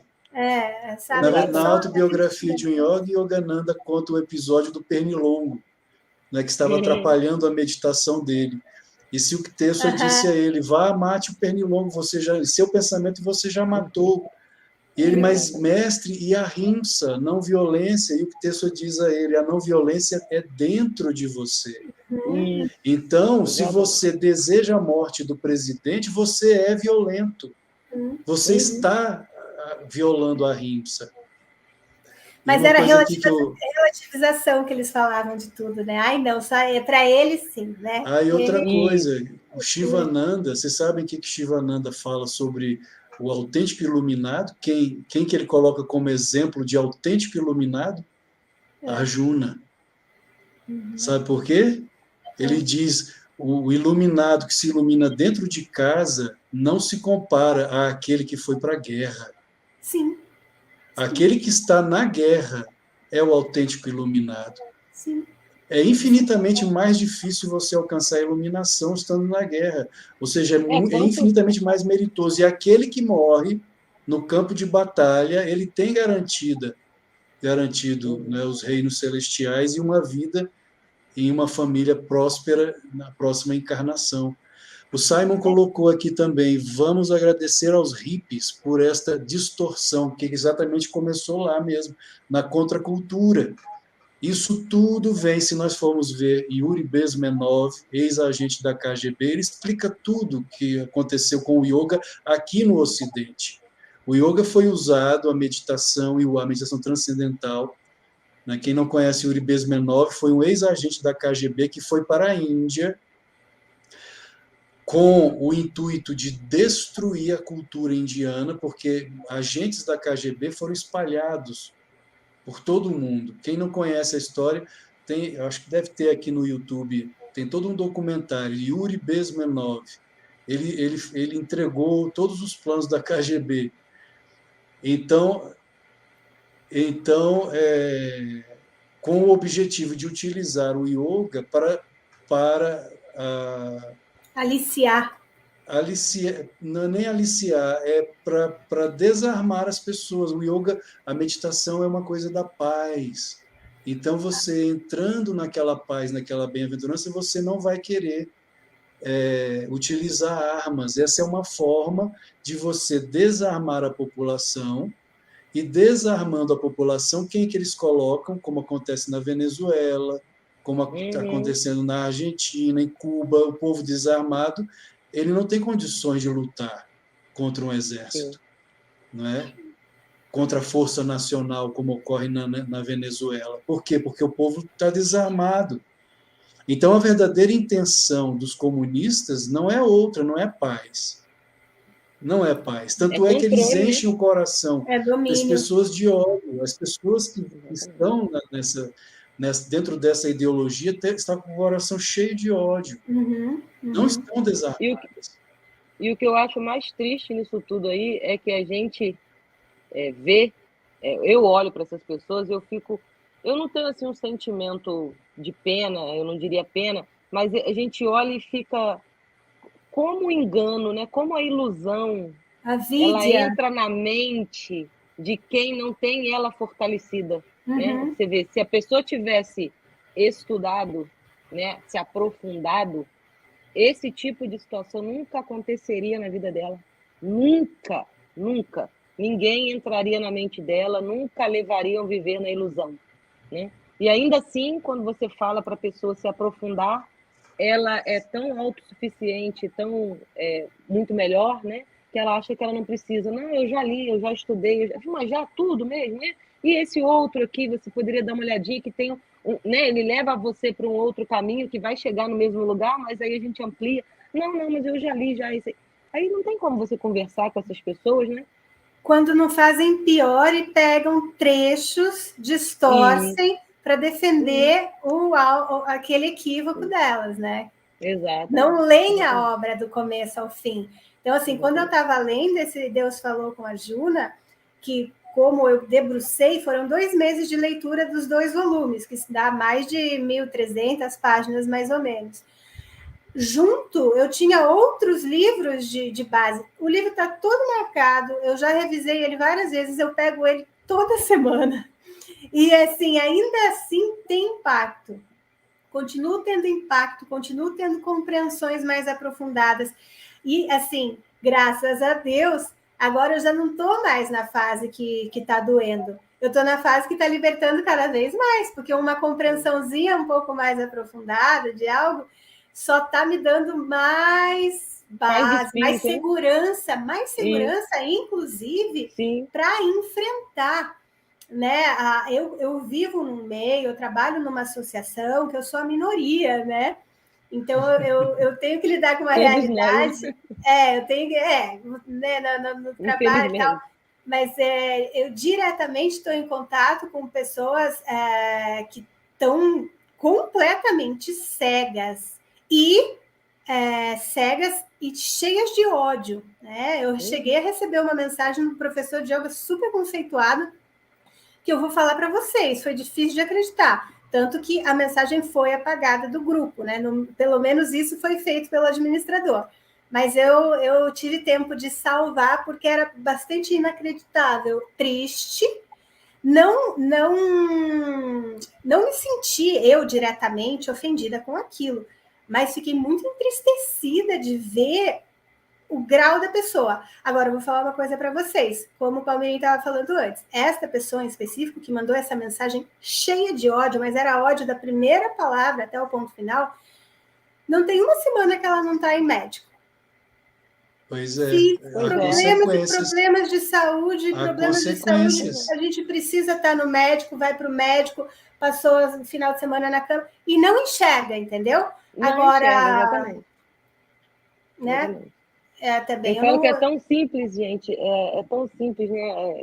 Quando você tem o entendimento, né? Quando você busca, né, o conhecimento, o entendimento, é tão simples que eu fico abismada, assim, é a única palavra que eu tenho para ir olhando e falo como a pessoa vive dessa maneira, e ela eu acho que a ignorância é tamanha, né? Que não tem outro nome, é ignorância mesmo, né? Porque hoje em dia, principalmente, o conhecimento está aí para quem quiser, né? O que tem no YouTube que você fala, não tem como comprar um livro, tem lá no YouTube o livro de graça lá, alguém lendo o livro para você, ainda te explicando o beabá do negócio.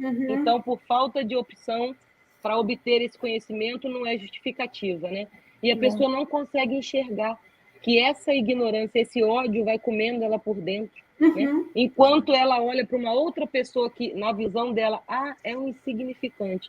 Tipo eu sou uma insignificante, que eu moro numa cidadezinha do interior, eu não sou ninguém. Eu não falo para um monte de gente, meu Instagram tem 100 e poucos seguidores lá, e eu tô achando ótimo. Né? Por quê? Porque as pessoas para quem eu falo são pessoas que têm ouvido para me ouvir. Né? São pessoas que estão ali interessadas no que eu tenho para falar. E me escutam, não me endeusando, porque eu me aproximo na palavra, né? A gente tem que se aproximar do outro nas palavras, porque nem todo mundo tem um entendimento, né, de tudo. Então, quando mais próximo a gente pode chegar, eu gosto muito, sempre gostei muito da Bíblia, né, da história. Eu digo que a Bíblia é um livro de autoconhecimento, como qualquer outro livro de qualquer outro mestre, né? Que se as pessoas pegarem para ler aquilo, esquece a religião, lê como um livro. Né? E hoje em dia tem vários autoconhecimentos aí que de autoconhecimento não tem nada, e as pessoas gastam fortunas para comprar. Mas pega uma Bíblia e lê, que você vai falar assim, meu Deus, como que eu não vi isso antes? Né? Porque está tudo ali, o passo a passo. E a gente pode se aproximar das pessoas com todos esses mestres, né, simultaneamente dentro da nossa mente, e hoje eu levo uma informação mais trazendo o lado da Índia, amanhã eu trago mais o lado da Bíblia, da época de Jesus, e assim eu consigo falar com todo mundo. A palavra é a mesma, né? Só mudam os mestres e a forma dentro dos seus países, das suas culturas, de trazer aquela informação. Né? Sim. E é tão simples, gente, e essas pessoas conseguem complicar a coisa que é simples, né? Sim, exato, é simples mesmo, e é bem o que você falou, assim, a palavra é a mesma, e ela é dita de formas lindas pelas pessoas diferentes, né? Eu estou aqui com os 3 volumes da Segunda Vinda de Cristo, do Yogananda, Tô que tô, assim, sabe? Só que eu vou e volto, porque acho que vai ser uma outra transformação profunda. Eu imagino, assim, e é o que eu falo, o Yogananda, ele é tão generoso, assim, ele foi, né, um mestre ascenso mesmo, a generosidade dele... não sei nem falar. A amorosidade, né? E assim... o conhecimento que ele tem, como eu falei, assim, as notas de rodapé dele, todas, a gente não pode perder nenhuma, porque às vezes numa nota de rodapé dele, você aprende tanta coisa.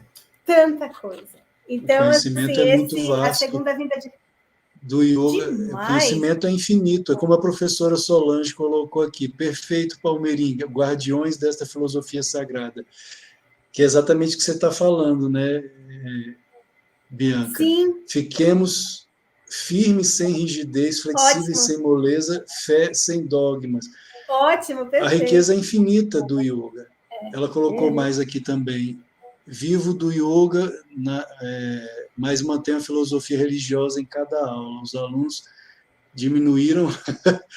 Quando você tem a coragem de falar a respeito do yoga autêntico, prepare-se, porque os alunos diminuem mesmo. Mas quem continua comigo sabe que asana é um discurso, degraus da escada de Patanjali. E daí entra no que o Palmeirinha falou, não precisa se preocupar, né? Você está do lado certo, então não precisa se preocupar, as coisas vão se acertar, é só temporário, deu uma separada do joio e do trigo na sua prática, é até bom para o teu ambiente dar uma purificada. Eu falo que quem sai é porque tem que sair, né? Graças a Deus.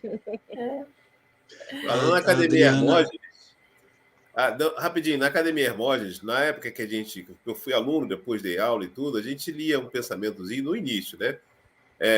Fazia o Om, o sopro Ra, e lia um pensamento pequeno, era geralmente um pensamento do professor Hermógenes, mas não tinha que ser necessariamente, né?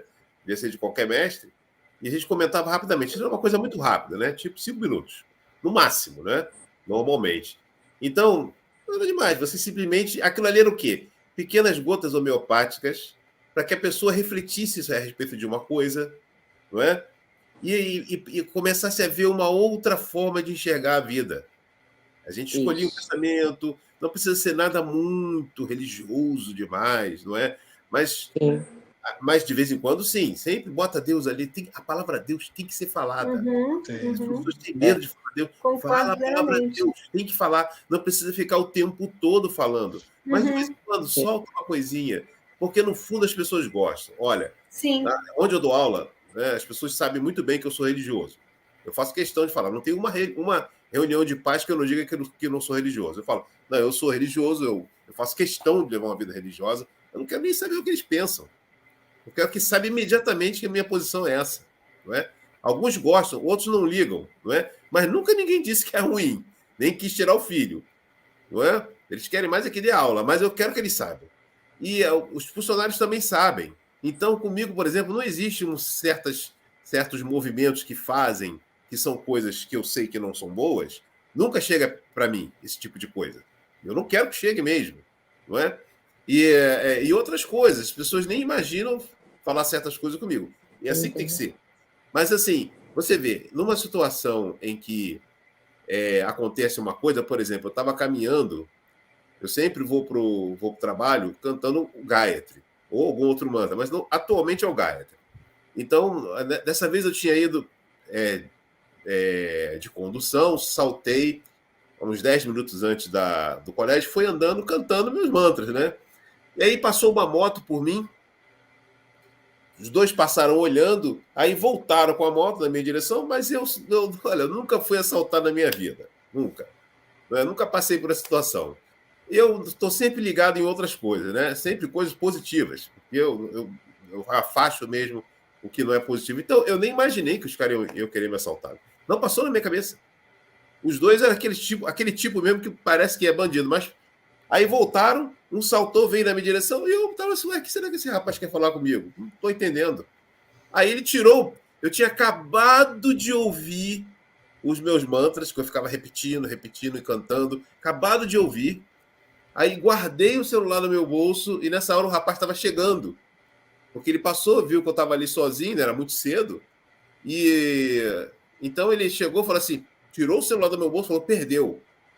Aí, rapaz, eu falei assim, porque eu sempre tive essa autoconfiança e eu sinto, eu não sou santo, não sou nada, mas eu sei que Deus está comigo. Eu sei disso, com todos os meus defeitos, não é? E ali, quando você canta um mantra e você faz isso com constância, você adquire uma certa confiança em Deus, não é? Não é autoconfiança, da confiança no seu corpo, não é isso, porque isso daí é orgulho e é uma besteira, né? Você confia no seu corpo, daqui a pouco você está numa cama e não levanta nunca mais. Você tem que confiar em Deus, no Atma. A autoconfiança é a confiança no Atma, não é isso? Então, naquele momento, eu falei assim, me dá isso aqui, não vai levar nada. Aí ele foi e quis tomar, mas aí eu lutei com ele, joguei ele em cima da árvore. Joguei ele em cima da árvore. Legítima defesa. Aí eu já visualizei eu acertando ele com o meu pé. Um professor de yoga, hein? Eita! Eu fui para cima dele e ele levantou, saiu correndo. Ele não esperava essa minha reação, né? Porque eu não senti nem um pingo de medo. Eu estava totalmente imbuído de mantra. Que medo que eu ia sentir, né? Eu me sinto tão bem, eletrizado e tudo. Então eu corri atrás dele e eu ainda falei para ele, volta aqui. E isso tudo foi filmado. Vou te ensinar um mantra para você parar de fazer coisa errada. Aí isso tudo foi filmado pela câmera do colégio. Aí, rapaz, todo mundo ficou, não, você é o Kung Fu, eu quero você como meu... E aí foi a oportunidade. Eu disse para eles, olha, eu estava ali cantando meus mantras. Eu falo a palavra mantra, fazendo minhas orações, e muita gente ficou assim. Aí, a partir daquele dia, várias pessoas começaram, poxa, você faz uma oração para mim, um mantra para mim, porque eu não estou muito bem. Várias pessoas começaram a fazer isso por causa desse tipo de coisa, não é? E assim, depois dessa pandemia, agora o colégio foi comprado, e aí as pessoas estavam muito preocupadas. Eu não sinto medo nenhum, gente, sério. A esposa está aqui de prova. Não sinto medo nenhum. Sei que tudo que acontece é para o nosso bem, se você tiver a vida correta. Então, isso não me assusta. Não estou nem aí. E aí eu vi muita gente. Todos os dias eu faço oração de manhã e peço, Senhor, cuide dessas pessoas, que elas não sejam demitidas, se elas forem, que vão para um lugar bom, não é? E aí eu comentei isso com uma das pessoas que estava lá preocupada. Eu falei assim, olha, eu estou orando todo dia por vocês, para que isso não aconteça. A pessoa ficou emocionada, tão emocionada, disse assim, muito obrigado. E essa pessoa não é religiosa. Mas olha como toca o coração. Exatamente. Mesmo ela não sendo religiosa. Entendeu? Nesse momento de angústia, de dificuldade. E aí, nessa hora que você, que está acostumado a fazer, que leva realmente uma vida espiritual, mesmo sem ser santo, que eu estou longe de ser santo, o Alexandre sabe disso, eu sempre falo isso, não é? Mas tentando praticar todos os dias e levando essa vida e deixando as pessoas saberem que você é assim, e nessa hora eu não fico falando de Deus o tempo todo, mas nesse momento eu vou ali e falo, naquele momento que eles viram, lá, tá vendo? Ele canta mantra e ele enfrenta, e é assim que as coisas funcionam. Não precisa você falar diretamente o tempo todo, mas aproveite, mas não deixe de falar. Vai plantando a semente, né? Fale sobre Deus, fale a palavra amor. Todas as vezes que eu também estou numa reunião de paz, eu falo a palavra amor. Ainda digo assim, as pessoas hoje têm medo de falar a palavra amor, não sei porquê. Vocês não gostam, todo mundo gosta de amor. Quem é que não gosta de amor? Agora a palavra da moda como é que é? Eu até esqueço, porque eu não gosto dessa palavra. Não é que ela seja ruim, mas é porque a intenção por trás é evitar falar amor, porque amor evoca Jesus, evoca Deus, então as pessoas não querem falar. Quando você fala, parece que você é quadrado, é religioso, para trás, sei lá, atrasada. E aí ficam falando, qual é aquela palavra mesmo? Empatia. Empatia. Eu falo empatia porque não pode falar amor. Quer dizer, essa outra coisa que é a manipulação das palavras, que é uma coisa péssima. São duas coisas. Ou você fica usando excesso de adjetivos, que é péssimo. O Swami Dayananda, que é o mestre da Glória Vieira, falava isso, né? use os adjetivos na dose certa, na hora certa. Não fique exagerando. Tudo é lindo, tudo é maravilhoso, tudo é bom. E é o pior ainda, o que estão se fazendo agora é trocar as coisas. Não querer falar certas palavras, porque isso é uma engenharia social, não é? E trocando o sentido das palavras, não é? Então, democracia hoje é democracia que não é democracia. Esquerdista falando de democracia é a mesma coisa que ele falar banana, né? Não significa nada, gente, não tem nada. Não é fácil, não, gente. Mas olha, porque a gente tem que usar as palavras corretas, tem que falar Deus sim, não precisa falar o tempo todo. Não é para você ser piegas, para você parecer um purista, não é nada disso. Mas tem oportunidade, aproveite o momento. Isso é vindo do coração, né? Quantas vezes eu estou dando aula e assim eu começo a falar umas coisas que eu vejo assim, meu Deus, é uma conexão com a intuição muito grande. Porque às vezes é um dia que eu mesma não estou tão pura assim, mas a hora que eu vou dar aula eu me transformo de um jeito, isso eu já percebi várias vezes, eu falo assim, meu Deus, e deixa fluir naturalmente, para não ficar forçado, para não ficar igual alguém já comentou aí, né? Essa coisa de gratiluz, que muito também vira uma zoeira, né? Então, mas quanto mais a gente estudar e meditar, mais a gente vai ter acesso a essa intuição e a gente vai conduzir a aula com as palavras certas para aquele momento, para aqueles alunos que estão na aula. Isso acontece, isso é muito fluido, muito natural. Eu queria falar o seguinte, a Lilian apareceu, é uma querida que está acompanhando a live, uma professora maravilhosa, que a gente está aí na luta junto, eu não estou tão sozinha assim. E amanhã, olha o que ela vai fazer, ela vai oferecer uma aula de yoga às 11 horas, na frente do quartel, após uma manifestação que eles vão fazer lá em São José do Rio Preto. Qual é o nome dela? Fantástico, né, Lilian? Esse comentário aqui... ela comentou que nas aulas dela, os alunos dela gostam, né, de trazer a espiritualidade, a oração. E ela até falou, não vou divulgar porque eu não quero, né? Ela não quer, eu sei que ela realmente não quer assim se mostrar nem nada. Ela está fazendo na cidade dela, né?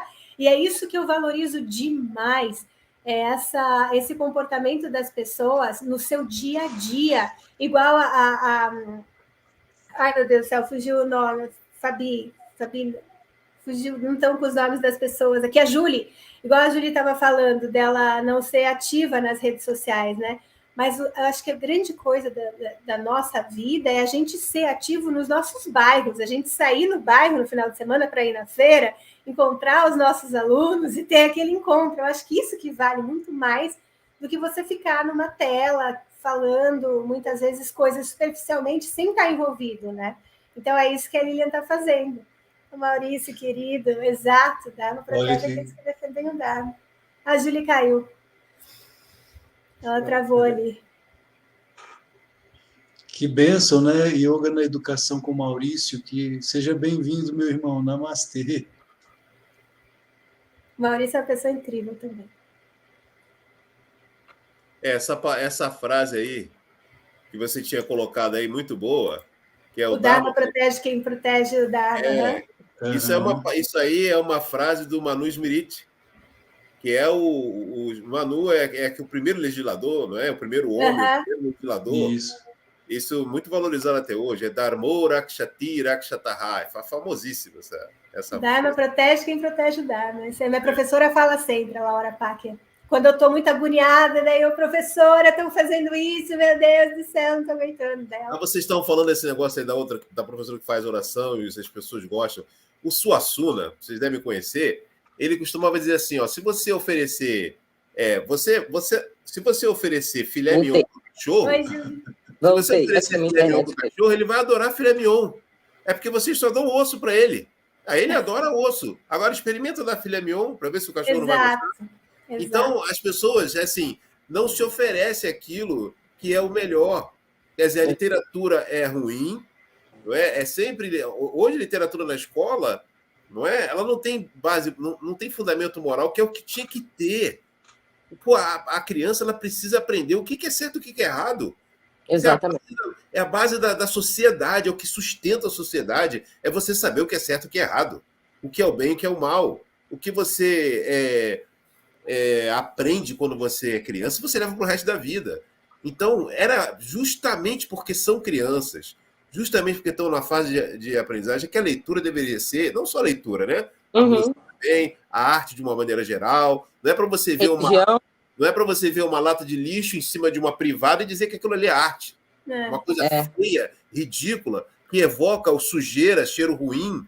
Não é? Nada disso é arte. A cidadania, né? Tiraram a educação moral e cívica, né? Exatamente. Essa desculpa de que não, você tem que falar na escola, o professor tem que falar na escola o que eles veem no dia a dia deles. Então, se você dá aula, por exemplo, para um aluno que vive lá na favela, isso acontece em escolas públicas, né? Você tem que fazer lá, bota lá o policial atirando no menininho, bota lá no meio do... É esse tipo de coisa, quer dizer, você só oferece lixo porque a pessoa vive no lixo. Você não mostra uma coisa boa. Porque você não leva essas pessoas livros clássicos, músicas clássicas, não é? Por que você não oferece isso? Não, porque... Vai fortalecer o povo? Vai o tempo todo. Você fica usando esse tipo de coisa. Não, claro que você deve usar o meio da pessoa para ensinar, e isso ajuda. Isso até mestres já falaram isso. Tá? Mas uma coisa é você usar o meio da pessoa para ajudar ela a entender. Outra coisa é você usar uma coisa ruim, né, um exemplo péssimo, e não oferecer nunca uma coisa melhor. Não é? Quer dizer, isso é uma deturpação total. Tudo é deturpado, gente. Hoje em dia, tudo é deturpado. E sempre com palavras bonitas. Não é? É impressionante. É a inversão total do Dharma. Queridos, nós já estamos com quase 2 horas de live, acredita? Que bom. A sintonia é tanta. Né? Se deixar, você vai falando até 3 horas da manhã. Viu? A fluidez aqui é tanta que se eu deixar, nós vamos até amanhã. Facilmente. Isso é maravilhoso. Depois a gente continua numa próxima. Inclusive, as nossas próximas lives, nós já conversamos entre os professores, nós vamos falar a respeito dos yamas e niyamas, né, que é fundamental. Inclusive, o professor Maurício, seja bem-vindo, querido. Você é bem-vindo em nossas lives também, viu? Se você quiser participar conosco, ele escreveu aqui, ótima live. O próprio texto dos Yoga Sutras de Sri Patanjali não faz o rompimento com a sociedade indiana. É possível, sim, trazer a tradição para o século XXI, preservando a essência. Lógico, não tem nada no yoga que está ultrapassado. Então, esse discurso de reescrever a Bíblia, de reescrever os Shastras, vamos reescrever o que Krishna falou. Krishna não existiu. Existem evidências arqueológicas de que Krishna existiu. A cidade de Krishna está submersa no fundo do mar. Isso é arqueologia. A cidade de Kurukshetra, onde houve a batalha, né, de Kurukshetra, existe e é local de peregrinação pelos indianos. Até o que está no Ramayana, existem evidências arqueológicas de que foi fato real, que Rama existiu. Então, essa história marxista, progressista, de que de progresso não tem nada, de querer negar a tradição, é um crime contra a humanidade, não é só contra o yoga, não. Porque se você destrói a tradição do yoga, você está cometendo um crime contra a humanidade. E eu não quero nem saber qual é o karma de quem age dessa forma. Eu não quero nem estar perto. Passo longe. Porque o karma é pesadíssimo. É isso mesmo.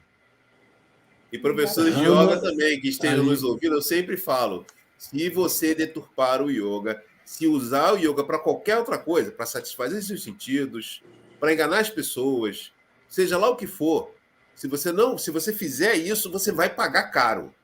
Porque isso é uma coisa sagrada, não se faz isso. É para colocar medo mesmo. Quando eu faço essas palestras para professores de yoga, que acabei de fazer há pouco tempo, eu falo isso. Nossa, mas é isso aí mesmo. Então, guardem bem o que eu estou falando. Depois não reclama. Muda o nome, né? Fala que ensina, fala que dá aula de ginástica mística, né? De alongamento. Se não quer usar, inclusive, a palavra Deus, use a palavra consciência cósmica. Sim. Isso. Daya Mata, sucessora de Yogananda, ela disse certa vez em uma palestra, que falaram para ela assim, Ma quer dizer mãe. Eu não consigo aceitar a palavra Deus. Ela falou, então use a palavra amor. Pois é. Deus é amor, é coragem também, não é só amor, não, é sabedoria, né? Verdade. São todas aquelas virtudes que estão contidas no Dharma. O Dharma é Deus. Em última instância, o Dharma é Deus. Exatamente. Se você viola o Dharma, você está violando a verdade última, primeira e última, não é, que é a sua própria essência, é a sua própria alma. Se você vai... Krishna diz isso. O eu que como é que ele fala? O eu... agora eu não vou me lembrar exatamente as palavras que estão no Bhagavad Gita. O eu... É tipo assim, o eu menor que não aceita o eu maior, que é o Atma, se torna inimigo, o eu maior se torna inimigo desse eu menor. O que ele quer dizer com isso? Consequência kármica. É como a Bianca falou, de pessoas que estão no yoga e estão doentes porque estão cheias de ódio. Então, elas não são autênticas praticantes do yoga, não é o yoga que estão praticando, né? Querido, só para acelerar, porque o nosso tempo já foi bem avançado aqui, a espada de Rama e a alma, a Aline escreveu, né? A esposa. Quantas guerras terei que vencer? Então é isso, queridos. Vamos Ainda junto, tem muitos Lilian, comentários aqui, junto. nós não vamos conseguir comentar todos. Tem muita coisa aqui ainda.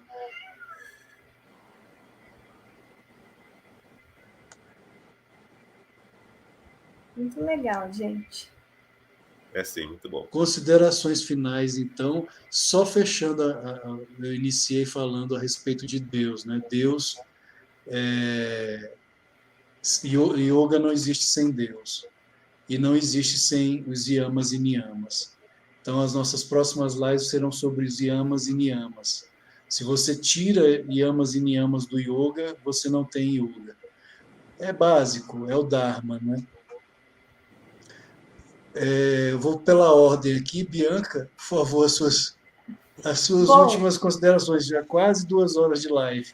Gente, valeu muito, adorei, tá? E para o pessoal que está ouvindo isso, sabe, distorção de palavra, conservadorismo é bom, é do bem.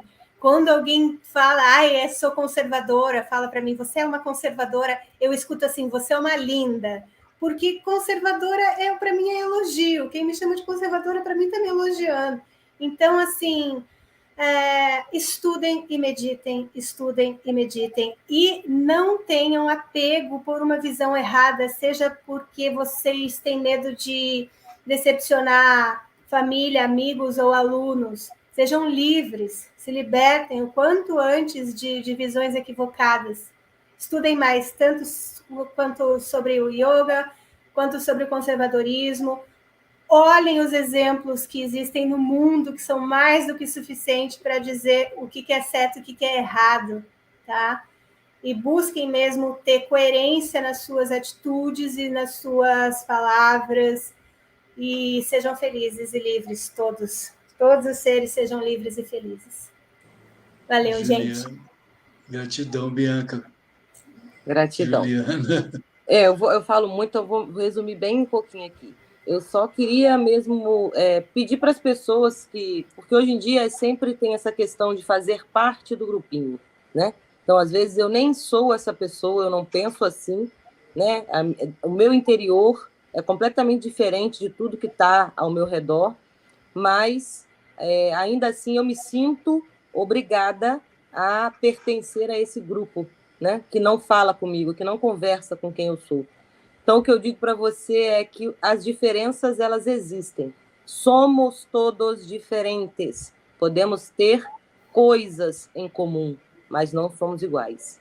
Então, enquanto você achar que para você pertencer, você tem que ser igual, eu sinto te informar que estão te levando para um engano. Então, bata o seu pé, firme a sua posição, porque se você tem consciência de que você não pertence a determinado grupo, ou que alguém está falando alguma coisa que não ressoa com você, você sabe quem você é. Porque geralmente quando você não sabe quem você é, essas falas, essas atitudes te colocam em questionamento interno. Mas se você percebe isso, você sabe quem você é.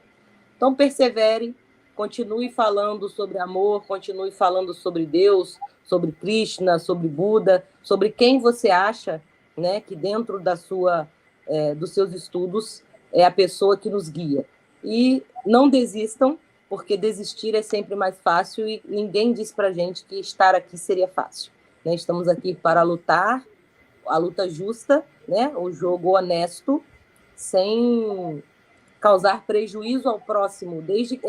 Esse prejuízo que eu digo é o prejuízo desnecessário, desleal, né? Mas temos que estar preparados para o que for preciso. Então, gratidão a vocês, adorei a nossa live e aceito o convite para próximas, porque eu adoro falar. Namastê para vocês, gratidão. Não precisa nem ser convidada, já faz parte, não tem nem como fugir.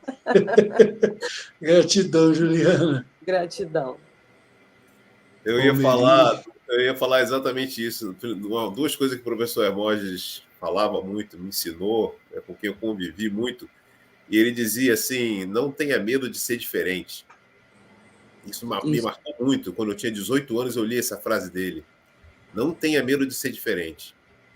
E então, a partir dali, eu nunca tive medo de ser diferente, nunca.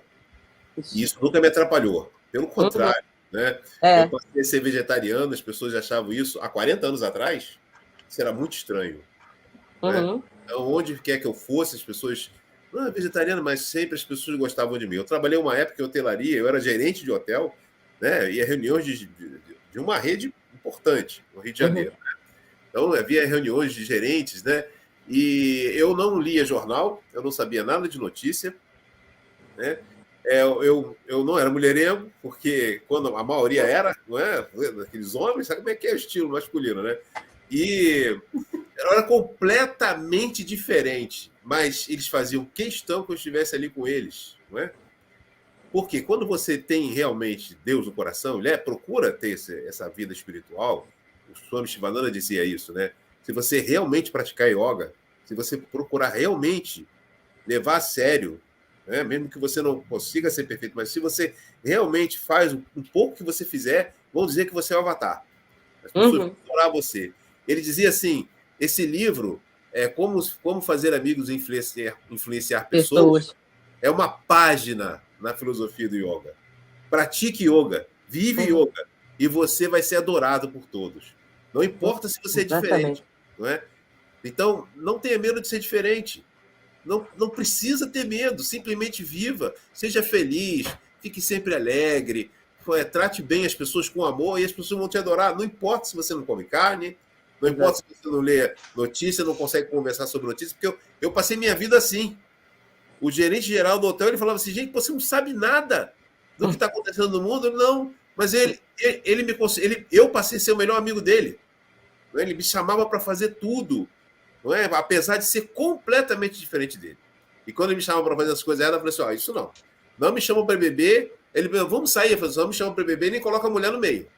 Aí, tá bom, eu sei que você é assim, não interessa, mas queria minha presença. Então, é isso que o professor Hermógenes falava, não tenha medo de ser diferente. Não é? E outra coisa, Deus me livre de ser normal. Verdade. Queridos, gratidão. Por favor, deixem o seu like, né? Tem que fazer esse pedido. Isso, gente. Quem ainda não se inscreveu, ative o sininho. Ative o sininho de notificações, inscreva-se no canal, por favor, por amor ao yoga. Compartilhe o canal, porque o yoga não pode continuar sendo desvirtuado como vem sendo. Yoga não é isso que está por aí.